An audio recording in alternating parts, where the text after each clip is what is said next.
Welcome to my channel where I'm trying to visit all the beaches on Cape Breton Island. Today I'm taking us to Baleine. I'll tell you how to get there, what to expect when you arrive. Midway, I'll share some interesting information I dug up while researching this beach. And I'll end with a segment that I call Channel Talk, where I give status updates, talk about what I'm doing next, respond to comments, or give a shout out. So hang around till the end. Okay, let's have a look around.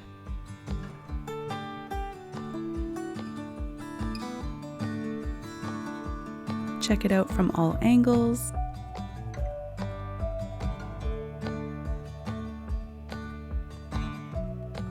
Locals pronounce it Baleine. I'm gonna park there and hike here. Okay, how to get there. From the Big Fiddle in Sydney, it's a 45-minute drive.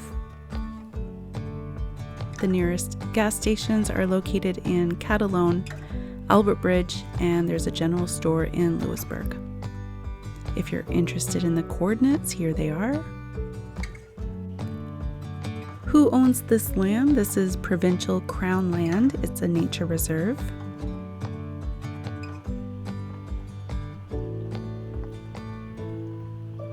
Here's Baleine Road. It's about 2.5 kilometers long. And sorry, the lens needs to be wiped and I'll fix that when I reach the shore. And I should let you know there are no facilities or amenities and there's no lifeguard. Baleine is simply a cluster of homes at the end of a dirt road.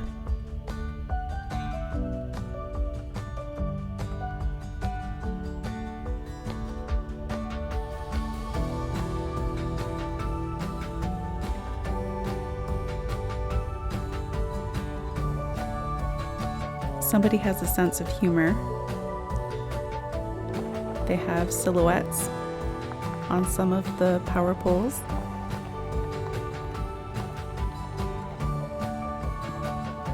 Here's a little bridge and a moose. I chatted with this man off camera. He was friendly. Okay, what about cellular service out here? There's one bar. I visited Friday, April 18th. The temperature was about 6 degrees, and I arrived an hour after high tide.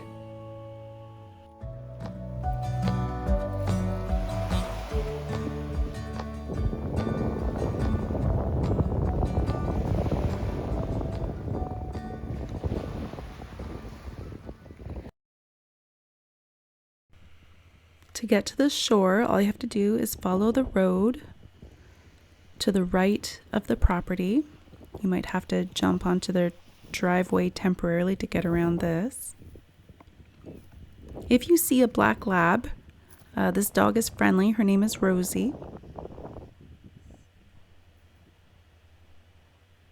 Keep walking along here.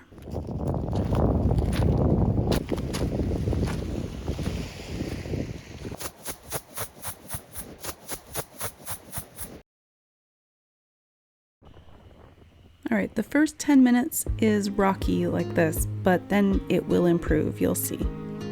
The terrain will change a lot. I'll let you enjoy the hike. I'll be back soon.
I want to point out that I only hiked a small portion. You could spend a full day here.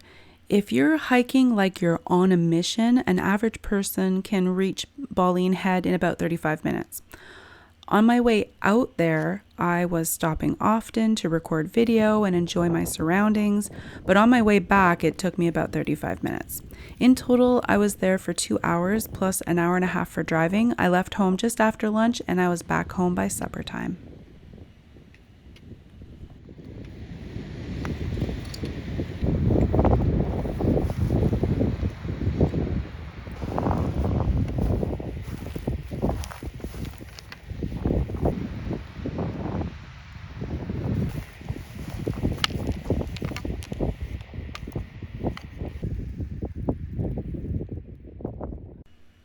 Okay, this is the part of the video where I tell you about some interesting information I learned while researching this place. So did you know? Number 1, easternmost point. Located within Baleine Nature Reserve is the island's easternmost point. The cape is called Cape Breton, and our entire island is named after this point of land. It's believed to have been named by the Basque fishermen from Cape Breton, France.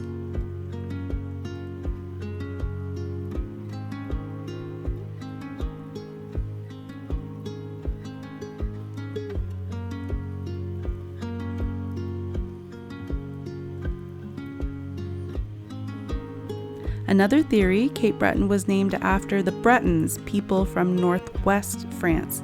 This is interesting information. You can pause if you'd like to read it. On maps from the early 1500s, Cape Breton had many variations. Here's an example.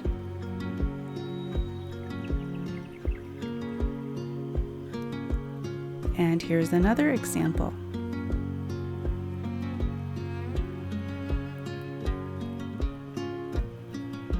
It means land of the Bretons.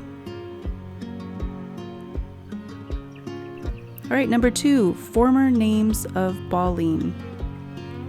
Puerto Nuevo, Porto Novo, Port Novi, Newport, that's an easy one, Port aux Baleines, Port de la Baleine. So, baleine is French for whale, as many of you know.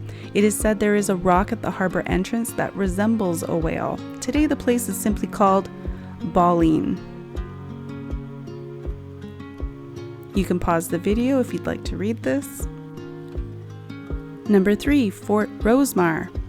In the summer of 1629, Sir James Stuart, 4th Lord Ochiltree, led a group of Scottish settlers to Cape Breton, where they built Fort Rosemar at Baleine, but the French later destroyed the settlement that same year.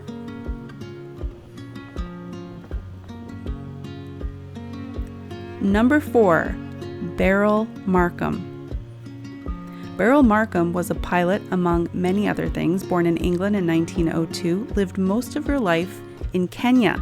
She was the first person to fly solo nonstop across the Atlantic Ocean from England to North America the hard way, from east to west, against the prevailing winds. The airplane was a single-engine monoplane called the Messenger.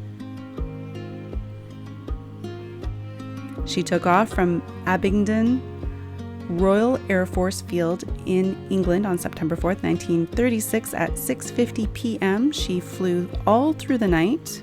21 hours and 25 minutes after takeoff, her engine began to sputter, and she was forced to emergency land at Baleine September 5th, 1936 in a peat bog. The plane was barged to Louisbourg. There's a Beryl Markham plaque at Baleine.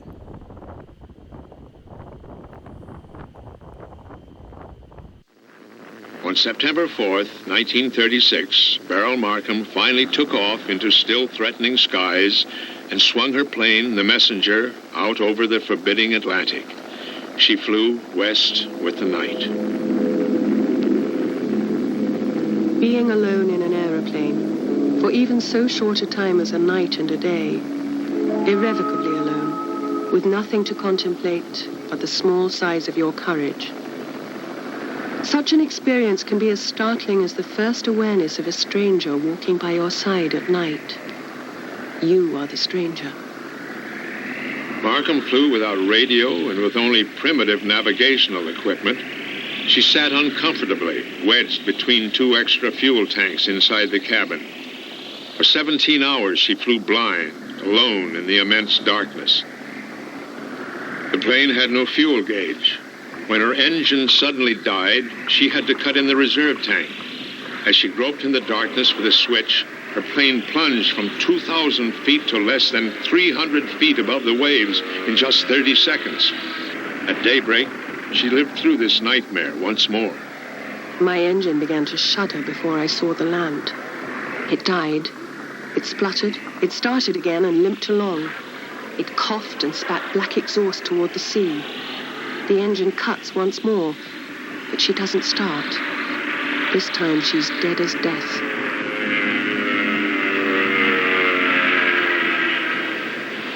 Markham crash-landed in a bog on the eastern tip of Cape Breton, Nova Scotia. She suffered a gash on her forehead, but was otherwise unhurt. A bewildered fisherman found her, bleeding and exhausted after her 21-hour flight. A local doctor treated her. The next day, Markham was flown to New York, where 5,000 people turned out to see her. All right, Channel Talk, status update. Beaches visited. I have visited 43 beaches. Visited 10 in season 1. Visited 25 in season 2. And now in season 3, I'm up to 8 beaches. Plus, I made videos for downtown Sydney, Baleine Nature Trails, and a few more. Subscriber count, I'm up to 1,313. Thank you very much to everyone who has subscribed. Hello to Jason at Rogers TV. Hi, Mom and Dad. All right, the next video is Rotary Park in Sydney, and then coming soon is Almadam. Hey, if you enjoyed this video about Baleine, the best way to support the channel is to subscribe and watch more videos. Watch the videos all the way to the end, hit like, share, leave a comment. All of that sends positive signals to YouTube. And as a result, YouTube pushes my channel to more and more people. If you're brand new here, welcome to the channel. Check out the playlist I've created just for you so you can catch up on what you've missed. Check out the video description for extra information. Go see what people are saying down in the comments. Sometimes there are some neat stories down there. Remember, the name of the channel is Cape Breton Beach Life. As always, I want to thank you so much for watching. I want you to have a great day, and I'll see you sometime soon. Bye for now.